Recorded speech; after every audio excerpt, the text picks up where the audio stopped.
Salut! Tu veux en savoir plus sur la société, la sociologie et la science politique en général? Bienvenue sur Politicus!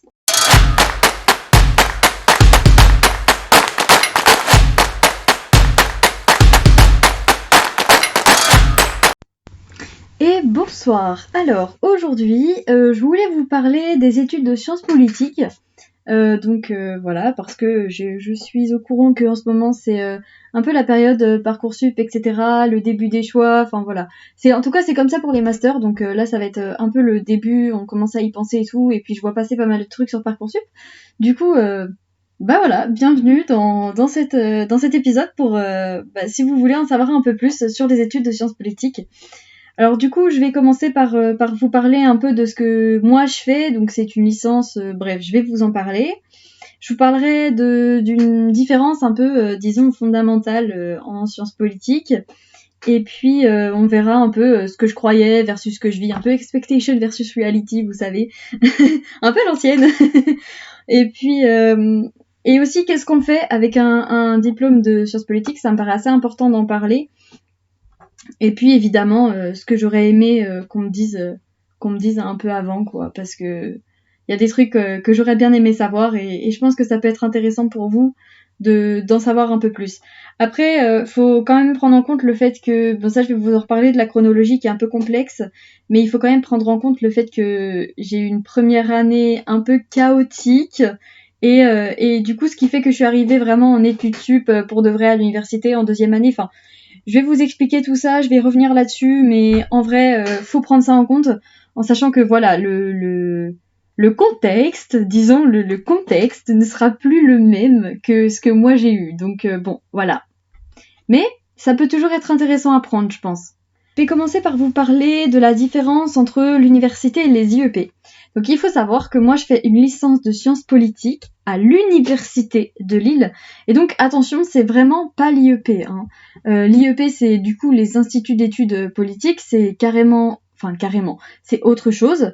Moi je suis vraiment à l'université dans un cursus de fac classique.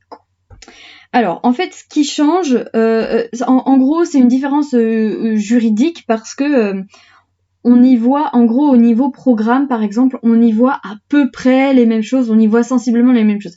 Le plus gros truc qui change, c'est le nombre. Je vous avoue que, bon, dans une promo de 500 à la fac, on le sent passer, quoi. Voilà, c'est vraiment pas le même...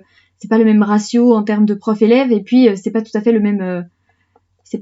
il y a plus de gens, quoi. Voilà, il y a plus de personnes à la fac que dans les IEP, notamment à cause des sélections à l'entrée, parce que aux IEP, c'est... alors maintenant, du coup, je sais pas, quand moi je l'ai fait, c'était des concours. Pour la fac, vous le savez, c'est Parcoursup. Donc je vais pas vous dire comment ça fonctionne Parcoursup, parce que je vous avoue que ça, j'en ai aucune idée, je me suis pas penchée là-dessus. Déjà, j'essaie de me concentrer pour essayer de comprendre comment ça fonctionne pour les masters, donc bon, voilà. C'est une petite info comme ça que je vous balance...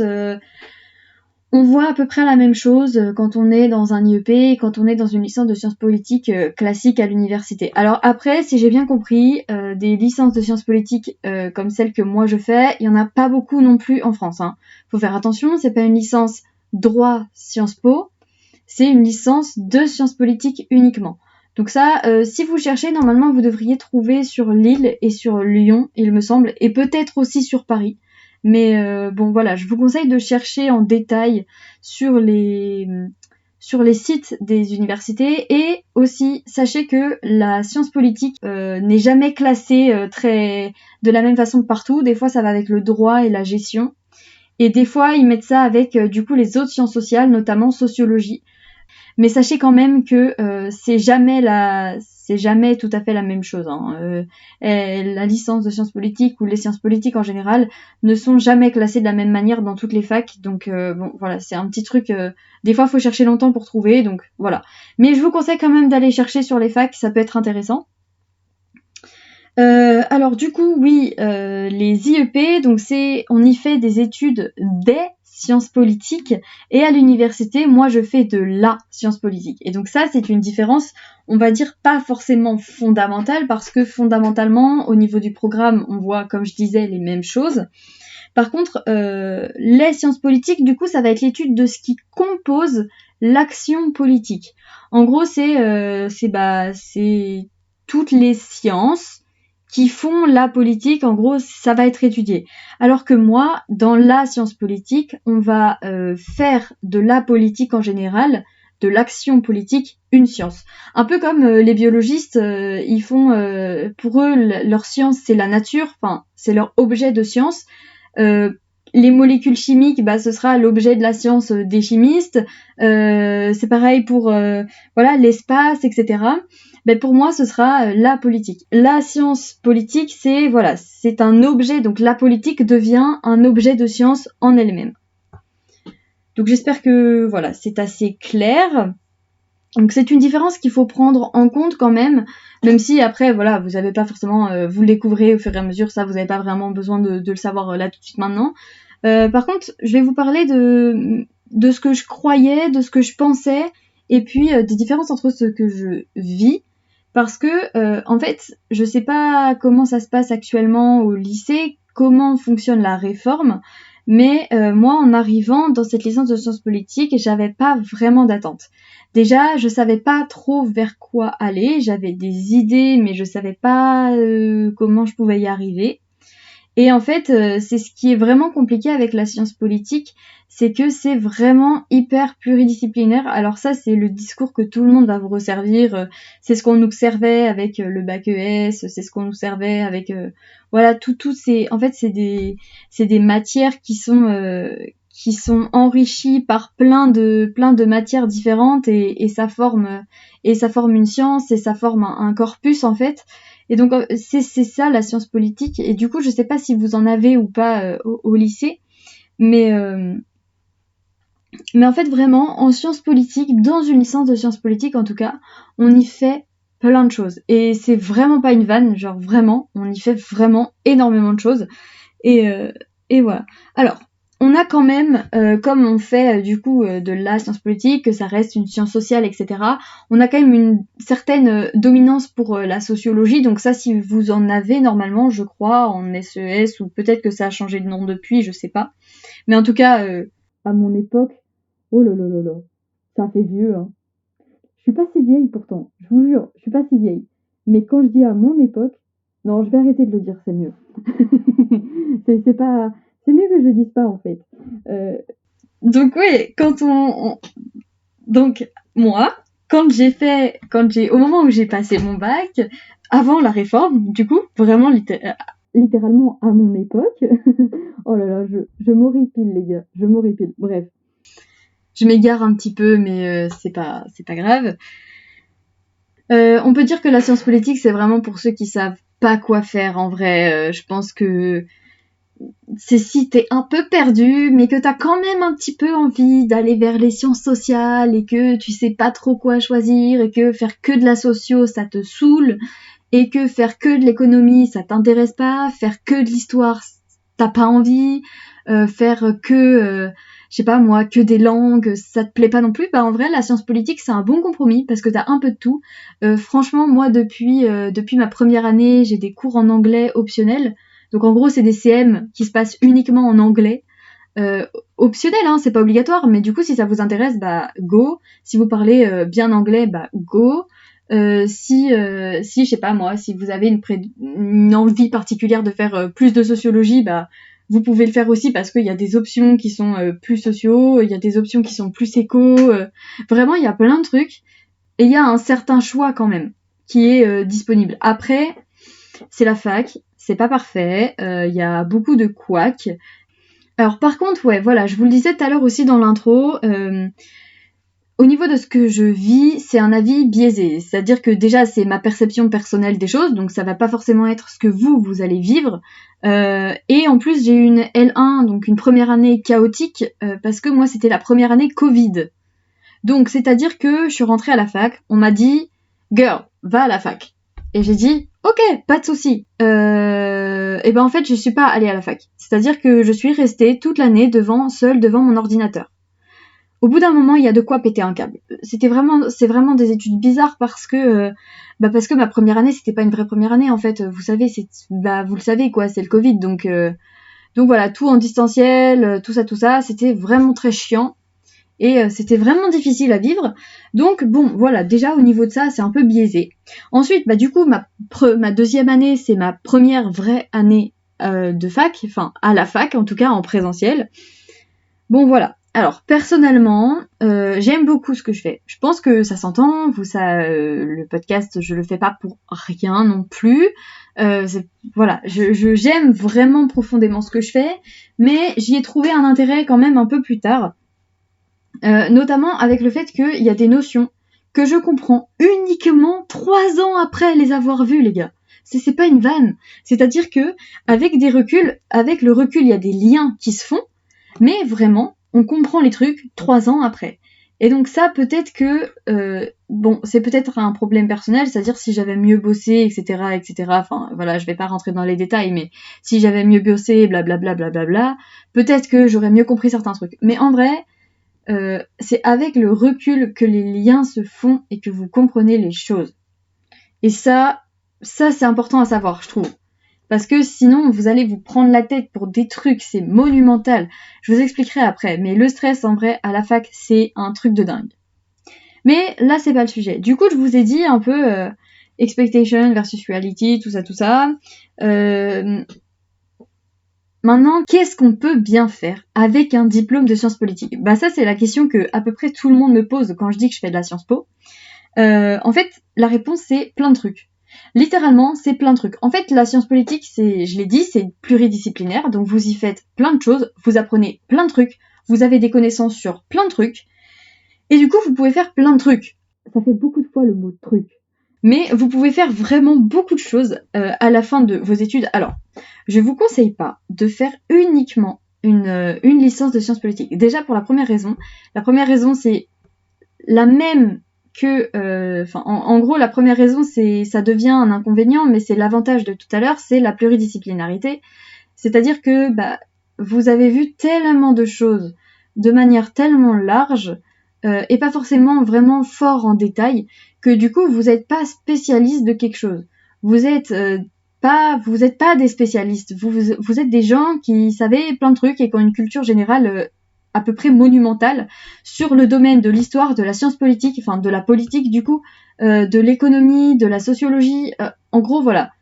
Si je dois résumer les études de sciences politiques, c'est de la culture G. Ok ?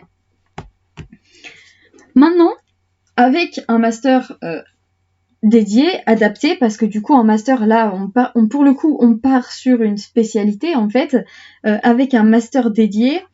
Vous pouvez faire à peu près ce que vous voulez dans les domaines de la politique. Donc du coup, là, on parlera de la politique en termes de décision. Prise de décision, donc par exemple, l'administratif, ça rentre dedans. Tout ce qui est, par exemple, prise de décision, maire, etc., ça rentre dedans aussi. Enfin, voilà. Les conseillers de communication, les conseillers de campagne, les collaborateurs d'élus, etc., ça rentre dedans. Ensuite, vous pouvez faire de la communication politique, évidemment, voilà. Vous pouvez travailler dans la sécurité et la défense, donc pareil, tout ce qui va être prise de décision avec des plutôt hauts postes, on dira. Par exemple, vous pouvez passer les concours de commissaire de police ou les concours de la fonction publique, donc les concours de... Comment ça s'appelle là Ah, j'ai oublié le nom. Mais si, vous savez, le grade A. Bref, les fonctionnaires, les hauts fonctionnaires, vous pouvez passer ça. Je vous dis pas que vous avez fait l'ENA, donc voilà, vous aurez pas forcément des très hauts postes, genre visez pas conseiller ministériel tout de suite. Je pense pas que... Voilà. Vous pouvez, hein. Franchement, vous pouvez. Mais sachez que c'est pas avec une licence de sciences politiques que ça fonctionne. Voilà. Faut garder les pieds sur terre quand même. Conseiller ministériel, ça marche pas tout de suite. Mais en vrai, c'est décisionnel. Donc, bon, voilà. Pourquoi pas. Donc sécurité défense, relations internationales, ça marche. Les organisations internationales aussi, voilà, je pense que vous pouvez travailler par exemple à l'OTAN, à l'ONU, pas forcément dans des hauts postes tout de suite, mais voilà, vous pouvez viser ces organisations internationales, des ONG bien évidemment, des ONG qui sont très investies dans à peu près tout ce que vous voulez. Je pense que voilà, l'environnement c'est une cause, bon j'y pense parce que voilà, c'est une cause qui me touche, mais je pense que l'environnement c'est une cause qui est très répandue et puis Puis au niveau de la science politique, voilà, on a une vision un peu sur tout ce qui est prise de décision, etc. On sait comment ça fonctionne, en fait, c'est ça qu'on apprend. On apprend comment tout ça fonctionne, donc c'est vraiment super intéressant. Et bosser dans les ONG, ouais, c'est possible. Vous pouvez faire de la recherche aussi, vous pouvez continuer après votre master si vous en faites un, sur un doctorat, sur des trucs de recherche qui peuvent être vraiment super intéressants. Donc là, dans tous les domaines de la science politique, hein, c'est pas restreint, mais par exemple la sociologie politique, c'est super intéressant pour certaines personnes. Moi personnellement, ça c'est pas trop mon truc, mais voilà. Les peace studies, les études sur la paix, les études sur la sécurité, sur en fait, il y a plein de trucs sur à peu près tout ce que vous voulez. Là, j'avoue, comme ça, j'ai pas en tête, donc c'est un peu bancal comme explication, mais vous avez compris ce que je veux dire. Vous pouvez travailler aussi dans l'UE, dans le journalisme, enfin bref. Il y a tout un tas de trucs. C'est pas une liste exhaustive. Franchement, regardez par exemple au niveau des masters. Regardez au niveau des masters sur les universités, sur les sites des universités. Vous verrez, il y a plein de masters différents en sciences politiques, avec la mention sciences politiques ou avec la mention relations internationales, parce que c'est deux mentions différentes. Enfin, ça dépend des masters, ça dépend des universités. C'est très chiant, la science politique à ce niveau-là, parce que rien n'est classé de la même manière partout, je le disais. Mais enfin, ce que je vous conseille, c'est d'éviter de demander la science politique si vous voulez faire trader ou chercheur en biomarine. Enfin, tout ça, quoi. Vous avez compris là où je veux en venir. C'est-à-dire qu'il y a quand même un socle de base, c'est sciences sociales, politique, prise de décision et tout ça. Bon, pour exemple, moi, ce que je veux faire, c'est... ça évolue en fonction des jours, c'est pas toujours la même chose, honnêtement. C'est-à-dire que même là, en fin de 3e année... Ah oui, j'ai oublié de donner cette info. Je m'égare un petit peu, mais je suis en fin de 3e année de licence, d'où le fait que je parle beaucoup des masters, parce que la sélection arrive bientôt, etc. Donc, voilà. Mais du coup, moi, ça évolue encore en fonction des jours, donc il y a possibilité que mes choix de master soient un peu différents les uns des autres. Mais globalement, la sécurité, la défense internationale, ça m'intéresse pas mal quand même. Je trouve ça super intéressant, c'est hyper complet, il y a plein de choses, et en plus, il y a plein de choses à faire, il y a plein de trucs qu'on n'a pas... que les chercheurs n'ont pas découvert, enfin voilà. Mon but, c'est pas de faire de la recherche, voilà, pas pour le moment en tout cas, mais je ferme pas la porte d'un doctorat, donc voilà.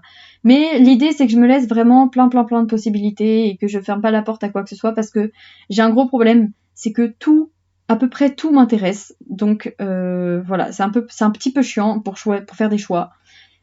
Mais bon, c'est aussi un avantage de la science politique, c'est que vous pouvez faire à peu près tout ce que vous voulez, donc à partir du moment où un truc vous intéresse, bah foncez, franchement foncez, parce que c'est vraiment... franchement, c'est un super investissement. Et puis, dans les conversations, ça fait stylé. Bon, pas avec tout le monde. Et du coup, il y a quand même un truc, il y a quand même 2-3 trucs que j'aurais aimé qu'on me dise avant. Par exemple, les partiels, les gars. Les partiels. Mais quel enfer ce truc! C'est une invention de l'espace. Je sais pas d'où ça vient. Je sais pas qui a eu cette idée. Mais c'est horrible. Et j'ai un problème avec l'organisation qui fait que, clairement, je révise toujours à la dernière minute. S'il y a un conseil que je peux vous donner, c'est faites des plannings. Pour vous-même, faites des plannings. Je sais pas quoi vous dire autrement, franchement, ça fait un peu vieille personne qui radote et... Non, je radote pas. Mais ça fait un peu vieille personne qui donne ces vieux conseils, là. Je fais la daronne, mais en vrai, faites des plannings. Les partiels, c'est un enfer. Ensuite, je vous le disais tout à l'heure, je crois j'en ai parlé un peu du stress. Franchement les gars, je sais que c'est dur, mais il faut pas garder la tête dans le guidon tout le temps. Et franchement, je suis vraiment la dernière personne qui peut vous donner ce conseil. Mais l'emploi du temps, je vous avoue qu'il fait flipper. Genre, il y a vraiment les plages horaires sont vraiment affreuses. C'est-à-dire que par exemple, encore un exemple, hein, mais via ce que moi je vis, je peux pas vous donner autre chose parce que j'ai pas d'autres comparaisons. Mais via ce que moi je vis, ma plage horaire de cours, c'est 7h50, 20h10. Je peux avoir des cours dans une journée qui vont de 7h50 à 20h10. Alors, on n'a jamais la journée complète, mais voilà, j'ai un cours, par exemple, ce semestre, qui finit à 20h10. J'ai une journée, je finis à 20h10 le soir, et après je rentre chez moi, et voilà. J'ai des cours qui commencent à 7h50 le matin. En fait, la plage horaire, elle est tellement énorme que parfois, pour s'organiser, c'est super chiant. Et pareil, il faut faire des plannings et tout. Enfin, ça, c'est un vieux conseil, mais en vrai, l'organisation à la fac, c'est super dur. Ça change tous les 3 mois, parce que c'est des semestres, mais des semestres de 3 mois, donc ça, faites pas gaffe. Mais en vrai, faut faire attention, faut pas garder la tête dans le guidon. Et il y a des fois où faut réussir à penser à autre chose aussi.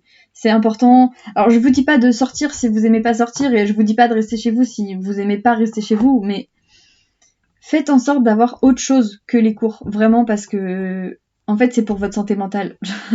évitez de donner votre santé mentale à l'université. Je pense que ça, personne vous en remerciera. La fac vous dira pas merci, et vous-même, vous allez juste vous haïr et haïr la fac à la fin. Donc franchement, s'il y a un truc que je peux bien vous conseiller, c'est d'avoir autre chose que les cours, même si ça vous paraît impossible et improbable. Il faut pas culpabiliser de pas travailler. Voilà. Vous faites à votre rythme, vous faites ce que vous avez besoin, et franchement, c'est le meilleur conseil que je puisse vous donner. Et c'est un conseil que j'aurais bien aimé avoir avant ma 3e année. Donc, je vous le donne, je pose ça là, comme d'habitude. C'est un peu en lien avec mon dernier point. Un des derniers points que je voulais soulever, c'est le travail et l'implication personnelle. Bien sûr que la fac, ça demande une implication personnelle immense. Bien sûr que ça demande du travail à gogo. On dirait pas, on a 18 heures de cours par semaine et c'est peu, mais ça demande des heures et des heures et des heures de travail perso à côté. En termes indicatifs, vous allez avoir 18 heures, vous allez avoir 1h30 de cours, c'est à peu près 3 heures de travail perso derrière. Bon, jamais personne n'a fait 3 heures, je pense que si, il y a des gens qui le font, mais moi perso, ça, je le fais pas, j'ai pas de temps pour ça. Ouais, 3 heures de travail pour 1 heure de cours, c'est à peu près ce qu'il faut. C'est long, c'est vraiment très très long, et du coup ça demande un travail vraiment super intense, et voilà. Et c'est une condition en fait pour réussir, franchement, c'est de bosser à fond. Alors oui, vous n'êtes pas toujours super motivé ou quoi, mais c'est super important, et franchement, la réalité elle est pas glorieuse. Je vous décris pas un truc super glorieux, super joyeux. C'est pas, je vous fais pas une description esthétique comme on voit partout sur Insta et tout. Mais en vrai, enfin, c'est loin de ça, parce que la vie étudiante c'est pas marrant, c'est pas tous les jours drôle, c'est pas tous les jours fun. Ouais, vous pouvez sortir, ouais, il y a des trucs drôles, il y a des trucs fun, mais après voilà, ça c'est que ma perception personnelle des choses. Donc voilà. Mais globalement, si je peux vous donner mon ressenti par rapport à ce que je vis, etc., c'est un peu ça. Et puis ouais, en sciences politiques, alors du coup, je sais pas si ça vous intéresse, parce que je vous ai pas donné du tout d'infos sur mes cours, mais je peux vous donner 2-3 trucs si vous voulez, si ça vous intéresse de savoir ce que je fais en cours pour de vrai. Je vous donnerai pas le contenu des cours, bien évidemment, c'est pas le but, mais vous expliquer un peu quels ont été mes cours, qu'est-ce que moi j'ai fait, en sachant que voilà, c'est pas toutes les universités pareilles, mais ça peut peut-être vous donner 2-3 idées, parce que je reste encore peut-être un peu vague. Et puis du coup, le dernier point que je voulais soulever, c'est aussi le fait que franchement, la science politique, faire de la science politique à l'université, avoir un regard académique sur les choses, ça a remis en cause toutes mes perceptions. Mais littéralement. C'est-à-dire qu'il y a des trucs, je pensais que c'était vrai, je me suis aperçue que c'était faux. Je me suis mis à penser en fait différemment. Je m'en rends compte avec le recul au bout de 3 ans, hein, on s'en rend pas compte la première année, mais franchement, ça peut faire bizarre. C'est qui tout double. C'est soit vous adorez, soit vous détestez. Je pense qu'il n'y a pas d'entre-deux à ce genre de choses. Et je pense que du coup, la science politique, on peut la résumer aussi là-dedans. C'est soit t'aimes, soit tu détestes. Ouais, en vrai, je pense pas. Soit tu kiffes, soit tu détestes. Mais ça remet vraiment tout ce que je pensais en question. C'est à force de lire, à force de m'informer, etc. Mais franchement, moi j'aime bien. C'est assez cool. C'est assez cool.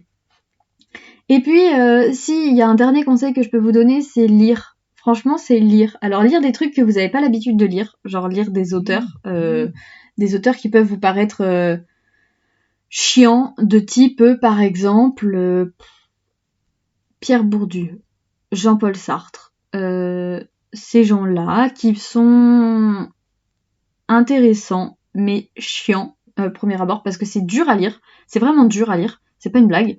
Mais ça peut être vachement intéressant quand même. Après voilà, comme je vous le disais, on n'a pas forcément le temps à donner à tout ça. C'est compliqué parfois de se dégager un moment pour lire dans la journée. Surtout si vous aimez pas lire non plus. Enfin voilà, ça peut se comprendre aussi. Donc, mais quand même, en sciences politiques, je vous conseille d'aimer lire parce que il y a beaucoup de textes et beaucoup de textes scientifiques. Donc bon, voilà. En tout cas, j'espère que cet épisode vous aura plu. J'espère que ça vous aura été utile. Dites-moi si ça vous intéresse d'en avoir un deuxième sur notamment les cours, par exemple, le contenu, un peu tout ça, un peu plus en détail, ce que j'y fais en réalité. Ciao!